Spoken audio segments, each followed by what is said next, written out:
Çətinliklər barəsində danışaq. Müəllimlərin öyrətmə prosesində qarşılaşdığı çətinliklər haqqında.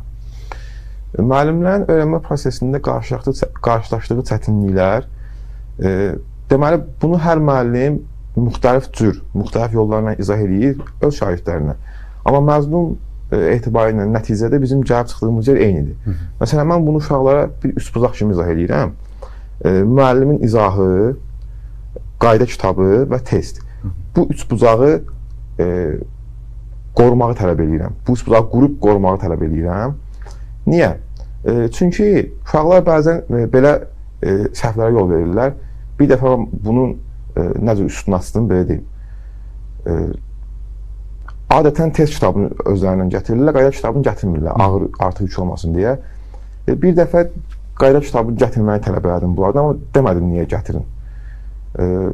O bir dərs gətirdilər və bəzi kitablar gördüm ki, Pərvin bəy, ümumiyyətlə qayda kitabından söhbət gedir, qatı belə açılmayıb. Yəni, uşaq onu oxumaq üçün cəhd belə eləməyib də heç. Kitab alındığı kimi təzə qalıb. Düzdür, test işləyir gəlir. Məsələn, 100 sual varsa, tutaq ki, oradan 60 dənəsini düz yazır gəlir. Amma o qayda kitabını oxumayıb. İndi burada problem yaradan tərəf nədir? Soruşanda ki, bəs niyə belə eləmirsən? Cavab bu olur ki, müəllim, sizin izahınızdan tam başa düşdüyüm üçün. Yəni, bu sırf mənə məxsus olan bir şey deyil. Digər müəllimlərə də bu söz deyirlər ki, sizin izahınızı anlayırıq, ona görə qayda kitabını oxumuruq. Amma bu yanlışdır. Birincisi, mənim izahım ola bilər 100%. Tək mənim yox, bütün müəllimlərin izahım ola bilər 100% anlayır. Amma o 100%-in evə gedib test işləyənə qədər nə qədər yadında qalır? Bu önəmli məsələdir. Bu ehtimalın çox şagirddə, 95% demək olar şagirddə bu, əgər bir xüsusi zəkası yaddaşı yoxdursa, yadda qalmır hamısı. Ona görə də təzədən o qayda kitabını oxuyub, bir də həmin mövzunu öyrənib, ondan sonra testi işləmək, məsələn, bundan əvvəl 100 sualı 60 düz yazmışdırsa, onu ən azından 70-ə, 80-ə qaldıra bilər. İkinci, müəllim, məsələn, dərs prosesində 45 dəqiqə, 1 saat, 40 dəqiqə, hər nə qədərsə, bir mövzunu, düzdür, əsas nəyi deməlidirsə, onu deyir. Qeyd olunma yerləri qeyd edir, sual nümunələrinin üzərindən izah edir. Amma, məsələn, ola bilər ki, Azərbaycan dilidir, orada istisna sözlər ola bilər, məsələn, öz fənnimdən deyirəm. Və yaxud da riyaziyyatdan hər hansısa bir düsturun başqa cür bir tətbiq ola bilər və yaxud da digər fəndən. O, qayda kitabında 100% qeyd olunub, hamısı tam qeyd olunub.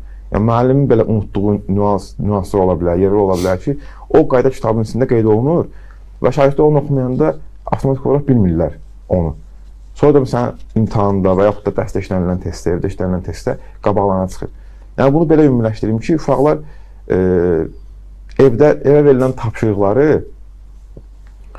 öyrənmək hədəf qoymaqdırlar özlərinə. Amma uşaqlar belə deyirlər, yəni, tez bitirmək hədəf qoyurlar özlərinə. Ona görə o üsbucağı pozurlar. Qayda kitabını oxumurlar, tez keçirlər testdə və bəzi sıxıntılar yaranır. Bir də, məsələn, nə var? Uşaqlar bəzən dərs oxumaq saatlarını səhv seçirlər, yanlış seçirlər. Məsələn, görürsən ki, səhər dərs keçdiyin şagird günortadan sonra artıq günorta evdə olmalıydı. Məsələn, istirahət edir, yeməyi yedi, sonra dərs oxumalıydı. Şəhərdə, hansısa bir yerdə, marketdə, axşam saat 7-də nə vaxtsa uşağı başqa yerdə görürsən. Və həmin şagirddən sonra axşam 11-də mesaj verir ki, müəllim, bir də tapşırığın yerini deyərsiniz. Və yaxud da digər uşaqlardan soruşurur. Yəni, bu saat 2-də, 3-də evdə olmalıydı. Neçə saat heç nə eləməyib və axşam 11-də başladı dərs oxumağa.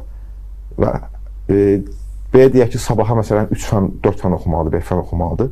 Onun hamısını nə qədər keyfiyyətli çatdıra bilər, hamısını nə qədər keyfiyyətli öyrənə bilər. Ona görə də dərs oxuma saatlarını biraz erkən almalıdırlar. Yəni, biraz daha... Mən başa düşdüm, bir valideyn qədər öz şagirdləri ilə maraqlanan müəllimsiniz ki, yəni onu marketdə görəndə hesablayırsınız ki, bu məntiqi olaraq buradadırsa, deməli dərsə hələ ki vaxt ayırmayıb. Çox maraqlı yanaşmadır öz şagirdlərinə eyni zamanda valideyn kimi yanaşmaq,